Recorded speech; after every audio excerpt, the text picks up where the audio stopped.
Hello and welcome. It is the 22nd annual Garden State Film Festival. This year, there will be 200 films from over 14 countries screening the weekend of March 21st to the 24th of this year. I'm your host, Emily DeSimone, and I'm here with director, writer, and co producer Austin Case and executive producer Alex Kaplan of the short film Hide You're Crazy. Thank you both so much for joining me today. Can you talk about your film and, what was your inspiration for writing this film? Sure, yeah. So Hide You're Crazy is a horror romantic comedy, or as I like to call it, a horror-rom-com. And I'm always been interested in sort of blending genres and mixing comedy into kind of places where you don't expect it to be. And this film was sort of an example of that. I was interested in the ways that relationships and love more generally can be scary, that there's kind of horrifying sides of it. And so this is a story about a couple that are going to be forced in a sort of extreme way to see each other's kind of scariest and ugliest sides, and to sort of to be a test of, will love overcome that? That's awesome. As an inspiration, what made you want to write that story? Yeah, so there's one of my favorite films is from the 1940s called Cat People, and it's a really old, low-budget horror movie, and it's notable for having the first jump scare in cinema, or some people claim that it does anyway. Okay. But what's great about it is that at the center of that film is a protagonist who yearns for love. She wants connection, and she falls in love with this guy, but she's cursed to turn into a panther whenever she feels like strong, passionate, emotional feelings. Which, again, it's like such a B movie premise.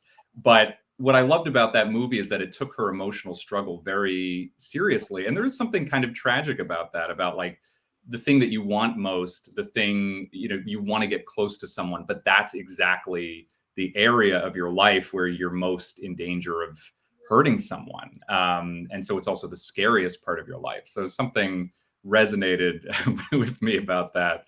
And so I explored at one point, actually, like, could I do an adaptation?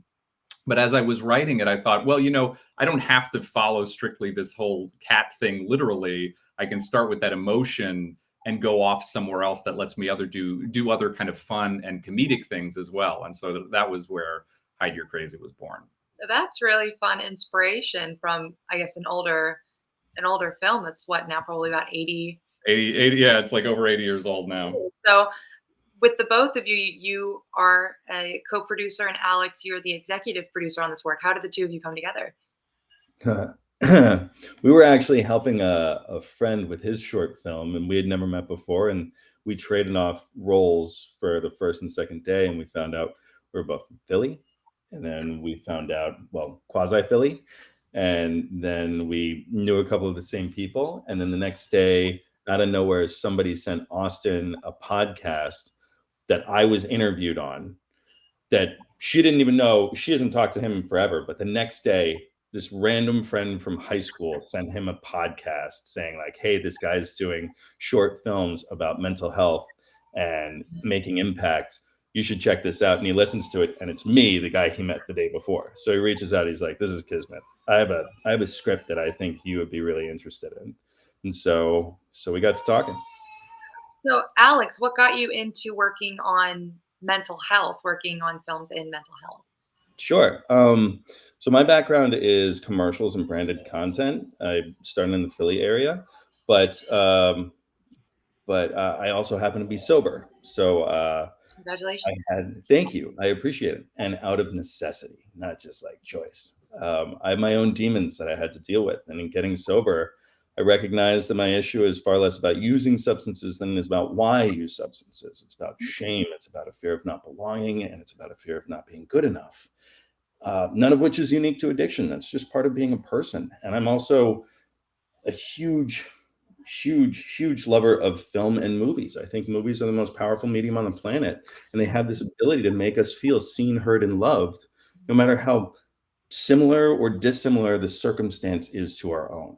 And so we started exploring how we could use short films as a tool, as a provocative tool to help people feel seen, heard, and loved. And we put them in the hands of mental health professionals, therapists, clinicians, to use with patients and clients and students in therapy to help use movies to expedite outcomes in emotional growth and healing. So that's what we do. Thank you so much. That is such a beautiful, reason as to why like you are in this line. My mother is a drug and alcohol counselor in South Jersey, Wow. so I actually really appreciate that from like a personal like on a personal level. So thank you so much for what you do. So, Austin, what has it been like for you working in, this line of work, working with mental health and for people in these situations? Yeah, it's been such a wonderful partnership between this film and Of Substance, and it's a wonder. Like that's my goal as a director as well. I want to make movies that that touch people, that make them feel seen, that give them a sense of perspective and comfort, and let them see their lives in maybe a different way. So I wouldn't say that I necessarily wrote this film with any one particular social issue in mind, but I think there was sort of an emotional truth that really spoke to the mission of Substance. That it's not only like specific stories about one type of addiction or one type of trauma or mental health struggle, but it's the sort of underlying feeling that unifies a lot of those specific problems, because it's a sense of people feeling worthless, people feeling like they're deeply broken inside and not worthy of love. And and certainly there's ways within my own life that I can relate to that message, and I've had my own mental health struggles. And so meeting with Alex and seeing the wonderful work that Of Substance was doing, it was just sort of like a light bulb, like, of course that's the right home for this film. And when we're done with our festival circuit, it'll continue to be streamed on Of Substance's platform, which is incredibly exciting to me, because I know that there's going to be an audience there that gets to see it.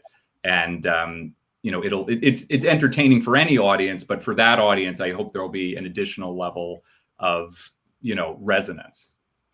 Yeah, Austin was brilliant. He just like he saw what I was doing, but mostly with addiction. He was just like, I don't have something. My film doesn't touch on addiction exactly, but really, it's about the ugly thing that we think we all have inside of ourselves that we're afraid to share because we think it'll keep us from being loved and accepted. I'm just like, that's why we drink. That's why we throw up. That's why we don't eat. That's why we watch too much TV. That's why we do anything we do to run away. So like that's a tremendous way. And Austin had this beautiful, brilliant script about two people connecting but not connecting that makes you laugh and makes you cry and makes you jump scare. I mean, it's just he came to me and I'm just like, you really want me to do this with you? Are you kidding me? You have this amazing film. So it's tremendous.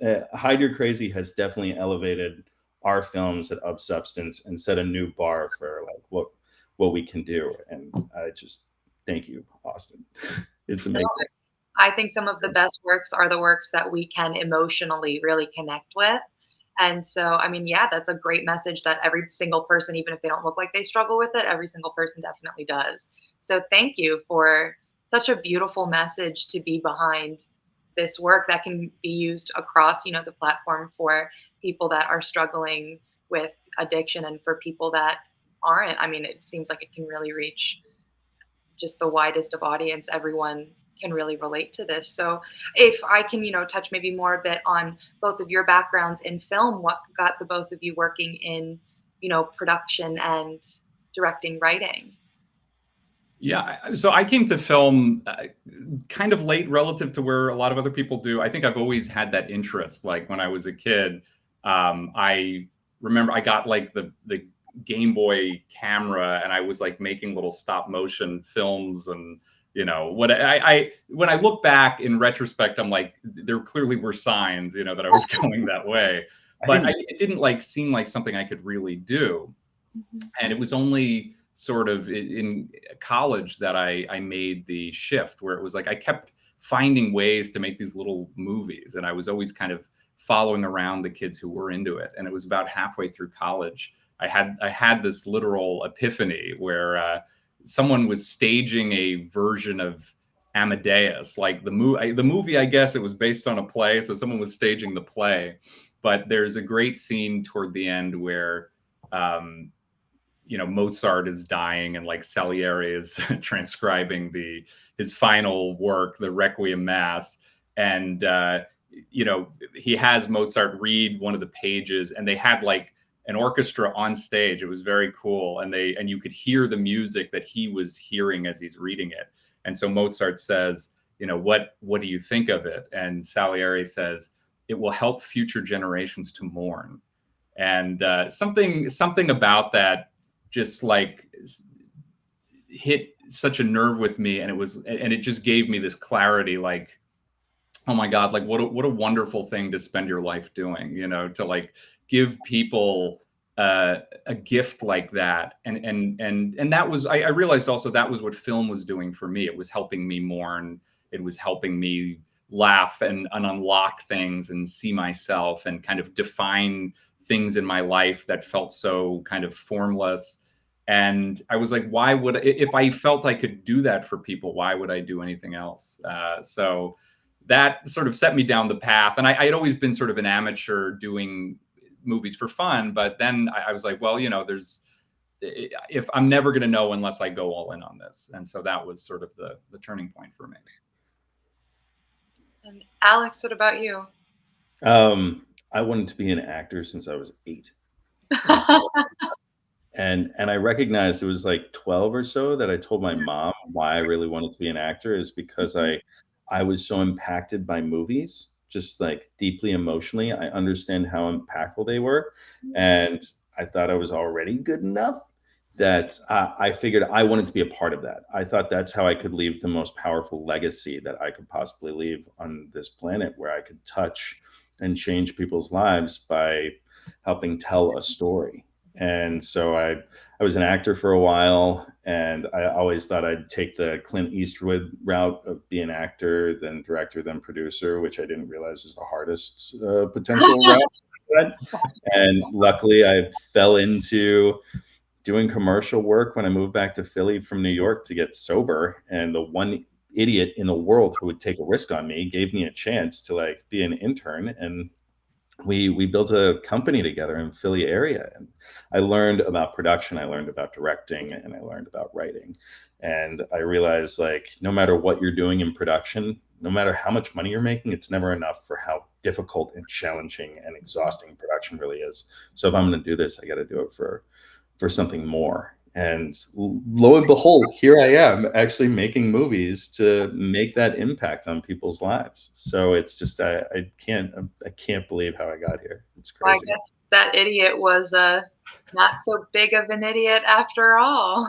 Thank him all the time. Well, I feel like I could sit on with you guys for an hour. You are such a pleasure to get to speak with and interview today. I unfortunately do have to cut things short. So everyone, you can see the short film Hide Your Crazy at Asbury Lanes on Saturday, March 23rd during the 9 p.m. to 11:15 p.m. block. Austin, Alex, I do hope to see you at the Garden State Film Festival this year, where there are 200 films screening across 8 venues, including hosting parties, panels, events, and more. You guys can get your tickets at gsff.org/tickets. I'm your host, Emily DeSimone, and again, thank you both so much. I'm so excited for your film, and I hope you have a wonderful rest of your weekend. Thanks, Emily. I'll see you there. We appreciate it. If anybody gets a chance, go to ofsubstance.org and check out the rest of our films and learn about us. Reach out if you want to tell us your story. We'd love to hear it. Thanks, guys.